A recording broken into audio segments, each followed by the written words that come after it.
fellowshippers, what up? Welcome to the fellowship hall with the twins and Ralph. I am Ralph, aka Big Ham, aka the smartest one in the room, and I'm back with my fellas. Twin number one, Keith, and twin number two, Ken. Fellas, holla at the people.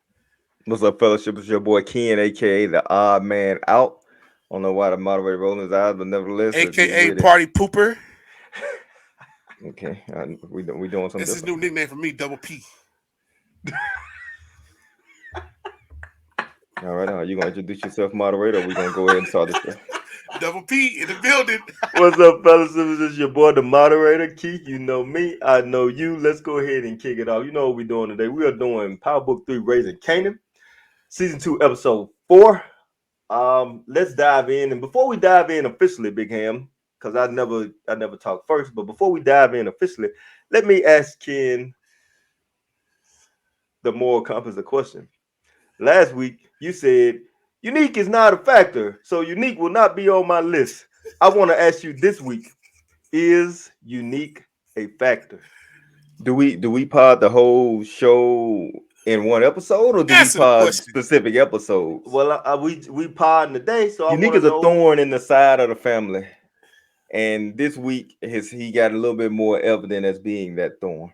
Okay, all right, Big Ham, go ahead. I told y'all I didn't trust it. Yeah, he working out the game. I tell man, he up to something, bro. That's true. I was agreeing. Obviously, it's the name of the show is the Fellowship Hall with Ken and the two future seers. But let's go ahead and let these guys let Big Ham tell what he thought about the show. Hey man, he seemed a little tick, bro. I think that party pooper got to him. Go ahead, Big Ham. Help him, Lord. Hey man, look. I thought it was a good episode, man. Even though I thought it was a little bit too jumpy. You know what I'm saying? I thought we jumping around from, Kanan stealing to throw a party, Kanan trying to find out what's up with his pops, Jukebox trying to find out what's up with her moms, Rock trying to buy a house and trying to find out what's up with her relationship. Then she in the art show with dude. Cartier. Then dude giving Lou advice, and Lou just all lost in it. Man, I'm really disappointed in Lou, man. Lou's one of our favorites, and now he tripping, bro. Yeah, he is. Then Marvin, he trying to do the right thing by Juke. He been there her whole life.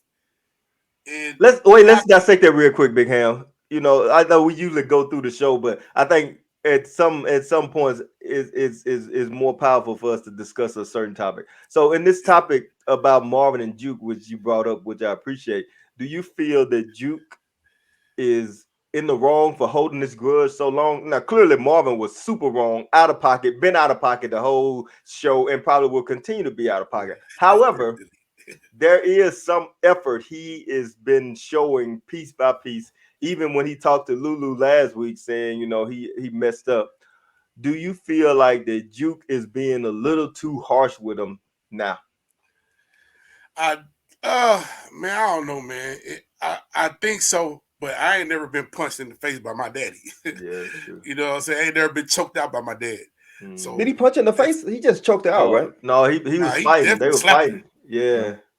But Juke had a black eye. Remember, she had a black eye. She had a black eye? Yeah. But Juke initiated it now.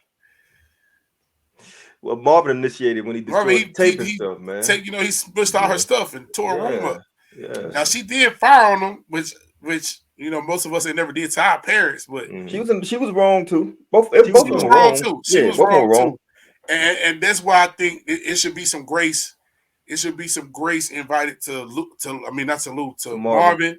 And it should be some grace also initiated to Juke, which I think Marvin has actually initiated some grace to Juke. You got to think about it, man. Even as teenagers, we weren't allowed to come in and run in and out of our parents' house how we wanted to. And, of course, our parents also had to prove our relationships as well. Now, Marvin coming from a homophobic place, but he still has a right and authoritative right to approve or disapprove of her relationships because she's not grown yet. And so the way he went about it was wrong, but at the root of the thing is he disapproved of her relationship. She got to understand that he disapproved of it, and they both were wrong. But I think at some point in time, there has to be some grace involved. Like, I don't know, for a while she had been, hiding the stuff, avoid him. Their relationship been kind of fractured for a while. Yeah. So that might have a lot to do with it. but I think she should afford him some grace, and at least afford him some grace as a father who has raised her, been there her whole life Stuck from a with her. baby. Stuck But a with lot her. of times, back in those days, we all know, back in those late 70s, early 80s, brothers was having kids and getting out of Dodge, bro. Exactly. And her staying there after the mama Even got out today. of Dodge. Yeah, that still happen. Even today. Mhm. And so I think she should afford him some grace. But I think the thing that kind of bothered me is she can't afford him any grace, Yeah. but she's willing to go and afford her mother grace like instantly. You know, I know there's curiosity there, but you rarely see that happen where a child who's been run out on for 15 years affords her mother grace and rock throwing salt in the game. Like, oh, she been in New York and she ain't try to come see you. Yeah. Rock know? just keeping it real, man. Hey, Honestly, that's a Rock true keeping it point. too real. That's a no, she true keeping it point, real, man. but that's a true point. But that girl still needs to know her mother, though. Yeah, exactly. She still needs to know both parts of herself. So It's it's a a true two-way point. street, though, Big Ham. The thing that I can ride with Rock on is, all right, she ain't tried to come see you, and you still mad at your dad. Mm. He's Did your Rock real say that? family. She didn't say that, but that was Oh, but basically insinuating okay, it. yeah. And Okay, so I got that's where I can ride with Rock on. Mhm. But I think Juke should afford Marvin some Marvin. grace. Mhm. I mean, she ain't even been around enough to know that the dude been going to anger management Mhm. Does anyone know classes though? and things like that. Does anyone know? I don't know if it. I think Rock probably Rock knows. now probably know because he had to be out of pocket for a little bit. Yeah, That's true. but Yeah. Unlike Lou, but who's always I out think of it should be pocket. some grace afforded there. I just hate to see a black family fractured. Yeah, I hear you. I hear you. But you know, So TV shows sometimes emulate real our imitates life. imitate real life. Yeah. Ken, go ahead. What did you think? Did you agree, Big Yeah, Ham? You think real that quick. I won't go as long as Big Ham went because we yes. all aren't afforded that. Well, But we were nevertheless, interrupting them. We were interrupting them too. yeah. Go But ahead. nevertheless, I felt bad because I thought Juke could have met him a little bit halfway. She came back. The room is clean. It's painted. Got posters and stuff up. Got a new little Music. karaoke machine. Piano. I think Juke just being unnecessarily harsh just to be harsh. And I think honestly, she didn't think she's found this relationship with her mother. She feels that she can separate herself more from Marvin. But the thing is, Marvin, like Big Ham said, Marvin has been there. And if nobody's perfect, he made mistakes, she made mistakes, but he's trying. And for him to be trying, I think he's probably trying more now than he has in her whole life. You know, she's just grown used to him. Like even when her mom said, "How's Marvin?" She was like, "Still Marvin." I think that just shows that right now this updated or Marvin 2.0, he's trying, and if for Juke to see him trying, I think Juke should try to meet him halfway. Yeah, I agree. But basically both of y'all said the same thing. You know, Juke is a little extreme with her hatred or her kind of cutting off of Marvin, and I agree. To Big Ham's point about her mother had left her and she's running to her.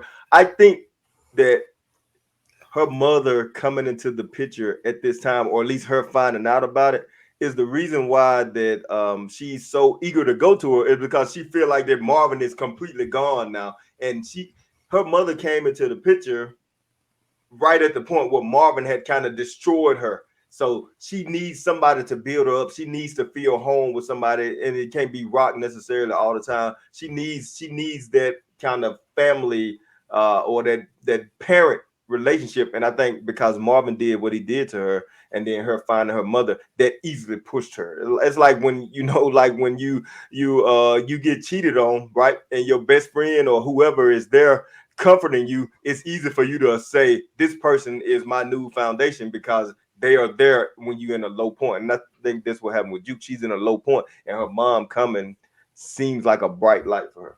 Yeah, she might be vulnerable from a parental Vulnerable, standpoint. So that could be a good point. Yeah. And to your point about Rock was absolutely right. She was absolutely 100%. right. 100%. But her timing was wrong in my opinion. Her abruptness. I don't know Her abruptness, her kind of matter of factness was not at the right point because it was clear that Juke was kind of looking for some kind of support or some kind of happiness that she was feeling, and for Rock to dismiss it immediately, it's only gonna alienate her from Juke a little bit more. Right. Let me just say this. Let me do a quick rebuttal, Big Ham. Here go my thing. When I was watching the show and Rock said, talk to Juke like that, the thing about Rocky is, you know, whether with all her flaws or whatnot, she's always nice to kids. She loves Kanan. She loves Jukebox. She's always nice to them. She even asked Jukebox if she wanted her to go fix her something to eat. So the fact that Rock was saying that, you know, about the lady means how real it was, and how Rock was saying, you know, I ain't sugarcoating nothing. I love you, and I've always loved you. You always got a place here. So for her to just come out now, and she been around all this time and ain't checked on you, then you know that should tell you something. So I think honestly, I think Rock was 100% on point because Rock Rock wasn't always nice to 100% those true, kids.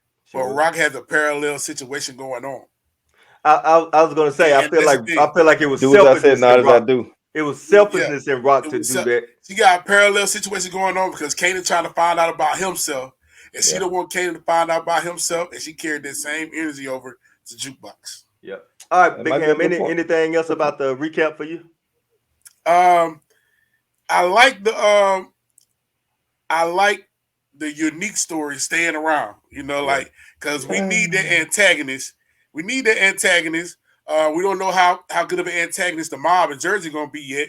So I like the unique story. We saw Unique go to that store, be his creepy evil self, and then he went outside and hollered at Warrell. And I was like, I knew it. that loyalty gonna be there. Man. Yep. And so now we understand what the play is, what some of the play is. On top of Warrell made that drop in Jersey and didn't get no teeth knocked out or nothing. And he looked like he knew that was gonna happen. Well, remember, Unique was on the phone. with Unique somebody. said, "My man gonna be don't touch my man. He with me." Unique I setting missed this that. up. Yeah, Yeah, Unique I is the missed one that. setting this up. When did he do that? I missed that. He was on the phone before the Bird, cop came in and talked to him. Yep, he was on the phone. And he had to get Oh, off the phone. Yeah. Yep. I He's missed like, that. "Don't touch I my missed that. man's." Yeah. So So- yeah, Warrell is definitely down with Unique still, which is crazy. It's very crazy. All right, Ken, what about you? Yeah, well, Anything? it's understandable, and that's why I feel like Rock made another bad move. It's hard to turn a hard-earned enemy into a friend. That's true. That's true.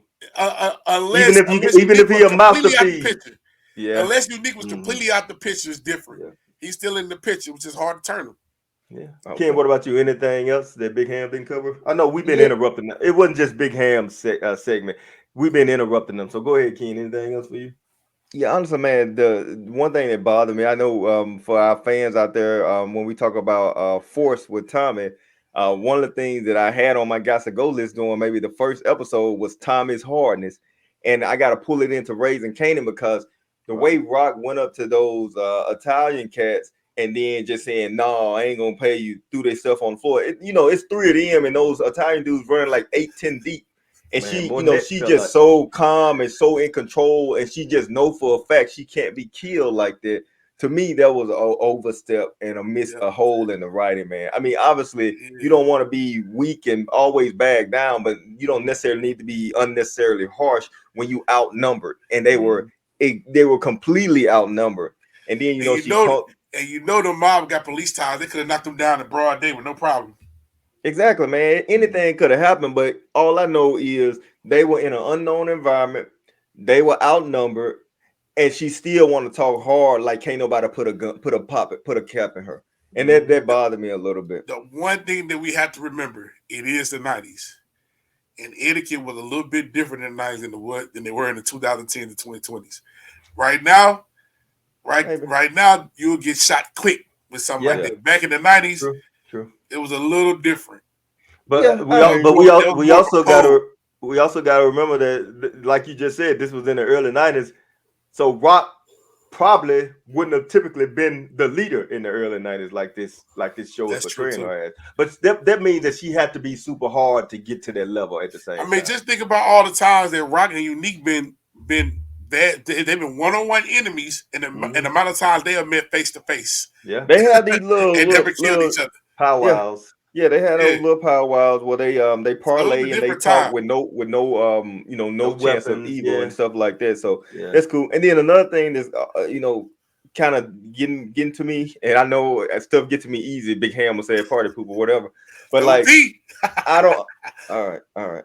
I don't know what's going on with Howard and his hooker.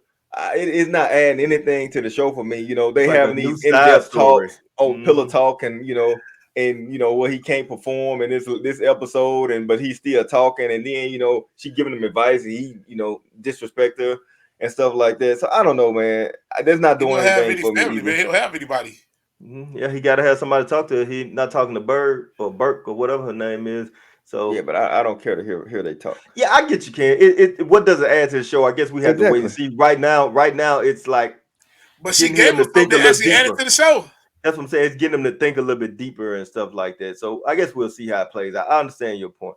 I'm gonna go ahead and give a few things that you guys didn't touch, and you guys did touch a lot. I know we talked about a lot, and it was actually pretty good for once with Rap talking. Crown is crazy, man. Crown need to be dead, man. Yeah, Crown is got some stuff on his mind, and it's about Lou, and it's almost like Rock is supporting him, which is making Lou go to this Cartier dude and get a new mixtape or soundboard or whatever it is, and B, he's getting in with Famous, like he's pulling strings behind the scene, like Crown might be the next antagonist. You know what I mean? He got some buy off for Lou. I mean, he got some buy off from Rock. He's forcing Lou to do other stuff, and then he's getting Famous into other stuff, which kind of tangentially brings Kanan into the foray. And now he's getting a jukebox, a demo or some music that he got for her, and he's like, he don't know, man. Crown, we don't like him. We had him on our Gots to Go list, but at the same time, that Joker might be the next Unique. Who knows? So Cartier, you think Cartier pay for the table? For the soundboard? I'm pretty sure he did. Yeah. But Rock said she got him. But then obviously after the belittling, Rock said she got him. So he said Cartier can get stuff. Go ahead, bro. Lou did say he was short. He asked him for some money, so I don't know if Lou took that money from Rock and got the board, or if Cartier got it.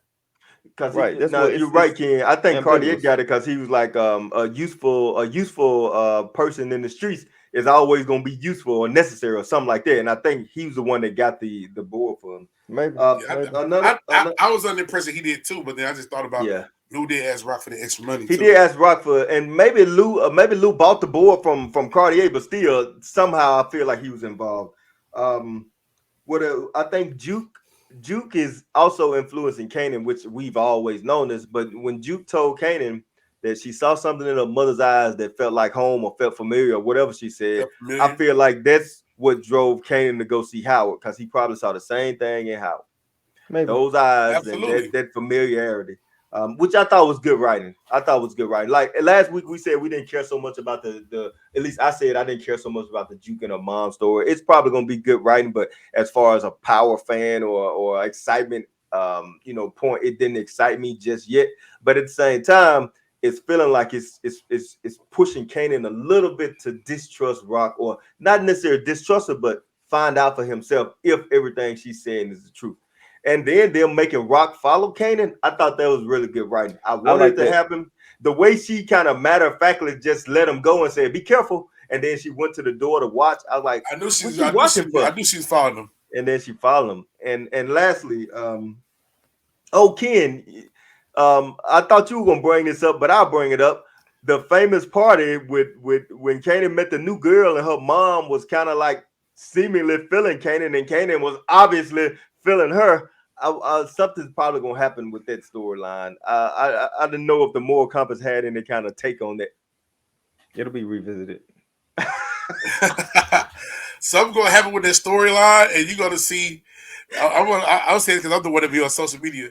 You're gonna see people on Twitter come out blasting it like, oh, definitely, like this stuff really didn't happen in the 90s, man. It was a different time in the 90s. Art imitates life. And let me ask this one thing real quick, guys. Go ahead. What came from the whole visiting his uncle in prison? I think it added nothing to the story. It did add something. I think, me personally, I think it added to Kanan's disbelief that this dude really was his daddy. Yep. What Rock wanted to happen, reversed on it. It didn't happen. It wasn't a confirmation. It was more questions behind it. Yep. Okay. Yeah. But my last point, and I kind of brought it up, Rock is making enemies left and right and top and bottom. She's making an enemy out of Lou, right? Lou making an enemy out of himself, though, man. Yeah, Lou messing up. She unnecessarily punked Lou with the No. Lou's out of bounds. Lou was out of Everything Lou bounds. getting is necessary, brother.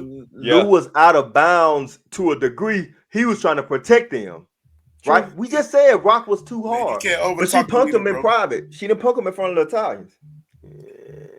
See the poke in front of on top. He ain't even been on point, bro. He was late that morning. Was he not? Lou was wrong with Lou was wrong. In my opinion, she was wrong with that. I think she was definitely wrong with Juke because she was being a hypocrite for selfish reasons. She's trying to probably not want Juke to put ideas in Kanan's head to go see his real person. Yeah, and that was the main problem I had with what she said, even though she was speaking truth.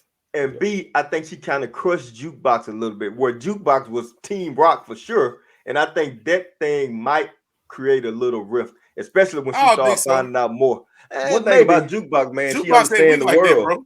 She understands the world, man. Yeah. I don't think it's gonna hurt her relationship with Rock at all. The world, she know how it works. Okay. Well, I like Rock. I like Rock a lot.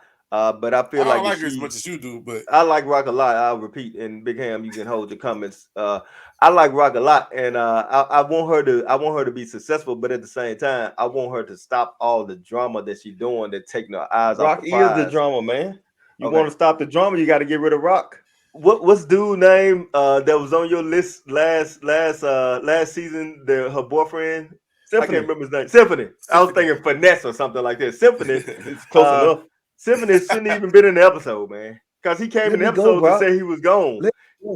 I thought he said he was gone 2 episodes ago when they went to the diner with Kanan. Man, but Rock told dude the truth. She said, "You a grown man. I can't make you do nothing you don't want to do." Let me go. She kind of can. Let me go. You know, it is what it is. She can't make dude do nothing he don't want to do, man. Yeah, she might not be, but something. What Rev call it?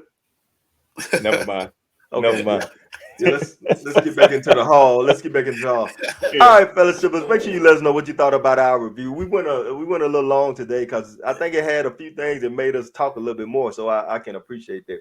But you know what time it is? It's our favorite segment. I'm gonna let Big Ham introduce it. He hasn't introduced it in a while. We're gonna let him. Man, it is time for our Got Go segment. Apparently, he's gonna interrupt me while he does it.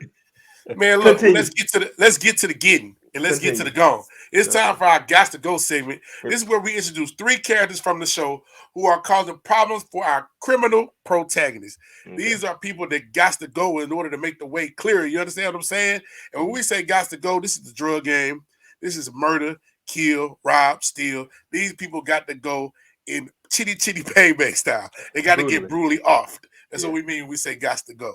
Okay. So our got to go, top 3 from least got to go to most got to go. Mm-hmm. All right, King, go ahead and kick it off. My number 3 got to go is Palomar. Palomar, for those of you that don't remember, that is the lady that brought her underage daughter to knock on the door and then started sniffing up on Kanan. Now, why do I want her gone? Not because she was sniffing up on Kanan, because she let her underage daughter go into a party filled with people she didn't know who were obviously drinking, smoking weed, making a lot of noise. Ain't no way you could not smell that weed that was in there, bro. Yeah. Now, I understand kids going to be kids and they going to go to parties and stuff, but for an adult to walk up and see what's going on and still allow their child to go, I got a problem with that. She needs to get gone. Sorry, not sorry. Okay, I'll give you that. All right, Big Ham, if you don't mind, and I don't care if you do, I'm going to go next. My number 3 got to go. My number 3 got to go is Warrell. Warrell is clearly a snake. And Big Ham said it, you never can trust an enemy that has already been established a true enemy. And Rock made a misstep disagreeing with Lou again. Rock made constant missteps.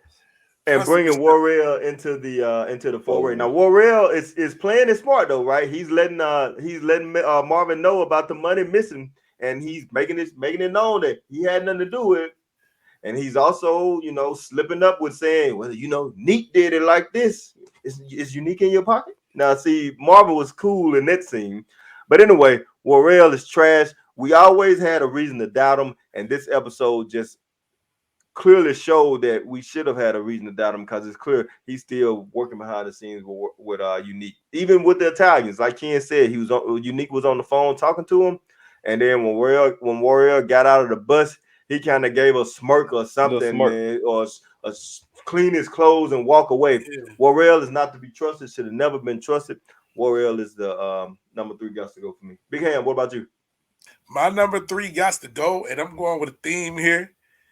Is the head of the mob in Jersey. Okay. That's my number 3 got to go. And I'm going back to the original got to go. We got to get these antagonists out of here, bro. Oh, I'm still with it too. Antagonists out of here. Maybe Ken is a little different with Palomar, but definitely Warrell needs to be gone brutally. And Big Ham, before you go with your number 2, let me say something about you gonna say something, Ken? Palomar is a not fit parent. Big Ham, for your number 3, Rock moved in on his territory. Yep. Rock created the antagonism. Rock is the root of this. Hey, Rock is your girl. Me and Kid been telling you for a season and 4 episodes that Rock be making crazy decisions. She's too ambitious. She has no reason. Lou and Marvin both told her she has no reason to go to Jersey right now. Right. Chill. We got this project. We got the 40s. Rock franchising. That's what she said. That's what she said. And Bob Dude said, hey, you got to pay your toll. And she want to pay the toll, and she going to pay the toll. He got to roll. So he got to go. Yeah. Okay. Snake it back. We rhyming? It was a bad one. Wow. My number 2 got to go are the twins on the Fellowship Hall podcast. This is a new entry. I've been taking shots at your boy all day. I ain't got no twin. Somebody got to come help me. We got to get these dudes up out of here. You understand what I'm saying? They've been taking shots at me all day. That was a surprise. Not for real. My number 2 got to go is Unique. Ooh, number 2. Okay. Unique got to go. I told you last week. Last week, it was something about him claiming that he was out of the game I didn't trust when I know he went to the Connect to try to get some work. But it was after he got shot down, though. He got shot down. I couldn't get no work. But he gonna get some work some kind of way. What he did what he did what Rock didn't do. He went and paid the toll in Jersey. We found this out. Now he got to play on Rock in Jersey, and Rock don't even know about it. So we up on her. Now he went up on her. Not only that, he went and threatened Juliana again. And Rock got this one little weak dude working the security room. Dude gonna didn't even come out. Ain't paying attention. Come out. Ain't even paying attention. It's just not going well. Unique got some of his sleeve, and we know Unique is a very formidable opponent, and an opponent that formidable also teamed up with the other guy. That's number 3 on my list. He got to go. Hey, that's an admirable pick, Big Ham. I'll go ahead and give you my number 2, and I gotta be honest, it was a struggle for me because I felt like I had like 5 or 6 targets for my guys to go, but we know we doing 3, and I'm gonna do my 3. So Famous won't make the list today because he's not a high enough person to make my list, but he was on my long list. He's list adjacent though. He's a list adjacent. Yeah, definitely. No, he's out of the top 3, but definitely in the top 5. My number 2 got to go. And I struggled between the Italians, but I chose Crown because again, Crown, the stuff he's doing is going to distract Lou even more and make it Lou either A, fall out with Rock, or B, lose his focus and get caught slipping. So it's Crown for me. And he showed up at your party, Ken, so even worse, Crown. My only problem with that, Keith, is Lou was a grown man and was a gangster long before he even knew who Crown was. I hear you. So I understand how Crown making Lou should be able to handle his business and handle his business. And that's a Lou fault. I don't think we should kill Crown because Lou loses his head. Well, I can't kill Lou. Okay with Crown dying. I can't kill Lou, so I got to kill Crown. I'm okay with Crown dying. I'm just saying. Crown took the girl. Your logic, we got to get Crown killed because he distracted Lou. Come on. Hey, I don't mind him catching the bullet, but he distracted Lou, a grown man gangster. He distracted him. Let's kill him. Ken, go ahead. Man. My number 2 got to go. I'm in lockstep with Big Ham. Is Unique. Last week I didn't have Unique on my list because I thought Unique wasn't gonna really do much. I was, hopeful that he was being truthful, and I really didn't see a reason for him how he was going to even be an antagonist going forward in the season because he didn't even have an organization anymore. But now we found out he still got a little mold working for him. And now he's working with the Italians. And then him still going to mess with the Juliana lady don't really even make sense to me. Unless he's just trying to sow a seed of mistrust in her and Rock because she think Rock ain't taking care of her, which she obviously said to Rock. He told her, yeah. But yeah, Unique right now. Unique is my number 2 got to go because Unique is a thorn in the side and he's continued to wear thin on the family. So get Unique out of here. Okay, all right, Ken. Well, if Unique is your number 2, I'm interested to hear your number 1. As I'm interested in all our number 1. So go ahead and give us your number 1. My number 1 got to go is Warrell. Okay. And the reason is Warrell is because why he's above Unique is because Warrell has pretended to be part of the fold and is still a snake to his old boss, who ain't even got a crew anymore. He's working for Rock, and they supplying him with money. They gave him a title. They didn't even make him like a little weak corner boy. They made him heads over Scrap, and Scrap, they killed Scrap for Warrell. And so they got Warrell up here boosting him up. Forgot about all his sordid past with trying to kill Lou.